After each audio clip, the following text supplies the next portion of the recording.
Imagine walking into your backyard and pulling fresh fish straight out of your own pond. No grocery store, no gas money, just you, a net and dinner. Pause for emphasis.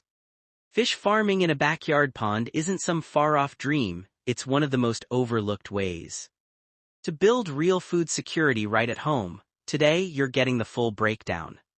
The best fish to raise, how to set up your pond without breaking the bank, and how to avoid the mistakes that kill most beginner ponds. Let's get into it. Here, why this matters. A well-run backyard pond can produce 50 to 100 pounds of fish a year.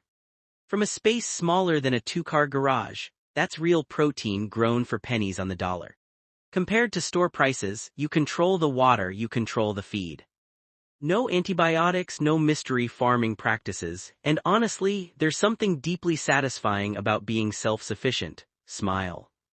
You're not just raising fish, you're building a system that feeds you for years. Let's talk species because this decision makes or breaks your setup. Tilapia is the beginner's best friend. It grows fast, market size in 6 to 8 months, and tolerates less than perfect water. The catch: tilapia needs warm water, ideally above 68 degrees, so cold climates need a heater. Or indoor setup in winter. Catfish is the tougher, more forgiving option. It handles cooler temperatures, grows well in murky water, and reaches harvest size in about 9 months. It's a solid pick if you live somewhere with real seasons. Bluegill and largemouth bass work too, especially if you want a slower, more natural pond system. They grow slower, sometimes over a year, but they're hardy and low maintenance once established. Now, pond construction. This is where most people either save thousands or waste them. You do not need an excavator and a concrete lagoon. A simple dugout pond lined with 45 ml EPDM pond liner works great for a fraction of the cost. For a starter setup, aim for at least 1,000 gallons. That's roughly a 10 by 10 foot pond, 4 feet deep. Depth matters. Pause for emphasis. Shallow ponds overheat in summer and freeze solid in winter. 4 feet gives your fish a stable zone to survive extremes. Site selection: pick a spot with partial sun, not full blazing sun all day. That causes algae blooms, and keep it close to a water source, because you'll be topping it off often. Water quality is everything. Fish don't die from bad luck. They die from ammonia spikes, low oxygen, or sudden temperature swings. You want a simple aerator running constantly, a basic air pump with an air stone. Costs under $50 and can be the difference between a thriving pond and a total loss. Feed twice a day, only what your fish finish in 5 minutes. Overfeeding is the #1 beginner mistake. Leftover feed rots, spikes ammonia, and crashes your oxygen levels. Test your water weekly with a basic freshwater test kit. Keep ammonia near 0, pH between 6.5 and 8.5. It sounds technical, but once you get a rhythm, it takes 5 minutes. Let's talk stocking and growing. For a 1,000-gallon pond, start with about 50 to 100 tilapia fingerlings.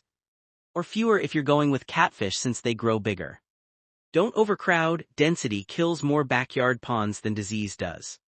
As they grow, you'll need to thin the population or upgrade tank size. Growth timelines: tilapia at 6 to 8 months, catfish around 9, bass and bluegill over a year.